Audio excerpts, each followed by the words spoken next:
বিদ্যুৎ দপ্তরের অফিস পরিদর্শনে গিয়ে ক্ষোভে ফাটলেন বিদ্যুৎ মন্ত্রী। সংস্কারের জন্য 20 দিনের সময়সীমা বেঁধে দিলেন বিদ্যুৎ মন্ত্রী রতনলাল নাথ। পাশাপাশি কর্মীদের অফিসকে নিজ বাড়ি ভেবে কাজ করার দিলেন পরামর্শ। এ যেন কোনো অফিস নয়, ভুতুরে বাংলো, এমনই অবস্থা বনমালীপুর বিদ্যুৎ নিগমের অফিসে। চারিদিকে ছড়িয়ে ছিটিয়ে রয়েছে আবর্জনা জঙ্গল। অফিস আধিকারিকের ঘরে আগাছার বাহার আর অফিস প্রাঙ্গণে পরিলক্ষিত হল নেশা সামগ্রীর জিনিসপত্র। এই সবকিছুই চোখে পড়ল খোদ বিদ্যুৎ মন্ত্রীর চোখে। এদিন আচমকা বনমালীপুর স্থিত বিদ্যুৎ নিগমের অফিসে পরিদর্শনে যান বিদ্যুৎ মন্ত্রী রতনলাল নাথ। অফিস প্রাঙ্গণে পরিদর্শনে গিয়ে চারিদিকে ঘন জঙ্গল, আবর্জনা আর অব্যবস্থা দেখে ক্ষোভে ফেটে পড়েন বিদ্যুৎ মন্ত্রী। পরিদর্শনকালে আবর্জনা আর ঘন জঙ্গল নিয়ে বিদ্যুৎ মন্ত্রীর পক্ষ থেকে দপ্তরের দায়িত্বপ্রাপ্ত আধিকারিকদের প্রশ্ন করা হলে কোনো উত্তর দিতে পারেননি আধিকারিকরা। বিদ্যুৎ মন্ত্রী এক এক করে প্রত্যেকটি ঘর এবং অফিসের কানায় কানায় পরিদর্শনে যান। সার্বিকভাবে সব ক্ষেত্রেই অব্যবস্থা দেখে 20 দিনের সময়সীমা বেঁধে দেন বিদ্যুৎ মন্ত্রী। পাশাপাশি দপ্তরে কাজ করা কর্মীদেরকেও অফিসকে নিজেদের বাড়ি ভেবে পরিষ্কার পরিচ্ছন্ন রাখা ও সময়ের কাজ সময়ে সম্পন্ন করার পরামর্শ দেন। সব আবর্জনা কি অফিসের জন্য? আমরা বাড়িতে পরিষ্কার রাখতেছিলাম না। আপনারা পরিষ্কার করে কথা, ও সরকার টাকা দেবে, তারপর পরিষ্কার করবেন।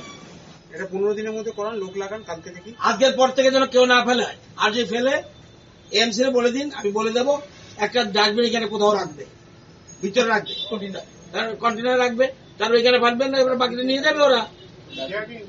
অন্যদিকে পরিদর্শন শেষে সংবাদ মাধ্যমের মুখোমুখি হয়ে বিদ্যুৎ মন্ত্রী জানান, যাবতীয় অব্যবস্থা দূরে রেখে এক বিশেষ পরিকল্পনার মাধ্যমে এই জায়গাগুলোকে সংস্কারের উদ্যোগ নেওয়া হবে দপ্তর এবং নিগমের পক্ষ থেকে।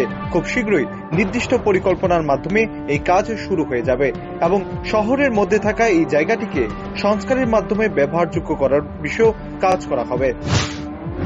বিদ্যুৎ নিগম থেকে এটা কি করা যায়, এবং যেমন বিলিং অফিস বা ডিভিশন 1, সাবডিভিশন 2, এখানে বিলিং এর সবটা জায়গাকে সুন্দর করে আমরা জায়গাটাকে, আমাদের রাজ্যের জায়গা সবচেয়ে সংকটের মধ্যে রয়েছে।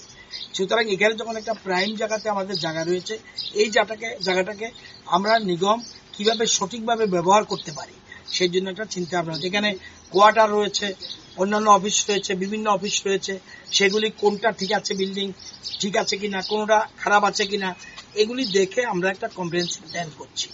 এবং অফিস চত্বরে অনেক পুরনো একটা পুকুর আছে, আমরা এএমসি কে বলবো এটাকে বিউটিফিকেশনের জন্য করা হতে পারে। এখানেও মানুষ আসে, এখানে কোয়ার্টারের লোক আছে এবং বাইরের লোকও বিলিং দিতে আসে বা বিভিন্ন যোগাযোগ করতে আসে। সুতরাং এটাকে একটা নতুন করে আমরা প্ল্যান করছি এবং জায়গাটাকে সম্পূর্ণ পরিষ্কার রাখার জন্য আমরা এখানে এসেছি এবং নিগমের এমডি সাহেবও আছেন, অন্যান্য টিমও আছেন। সুতরাং আমরা এই জায়গাটাকে সঠিক ব্যবহারের জন্য আমরা কিভাবে করতে পারি এই জন্য।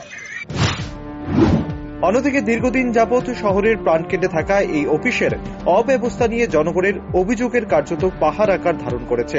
অবশেষে বিদ্যুৎ মন্ত্রীর পরিদর্শনের পর জনগণের আশ্বাস, খুব শীঘ্রই জড়তা কাটিয়ে উঠে সব মহিমায় ফিরবে দপ্তর। Bureau report, rising Tripura.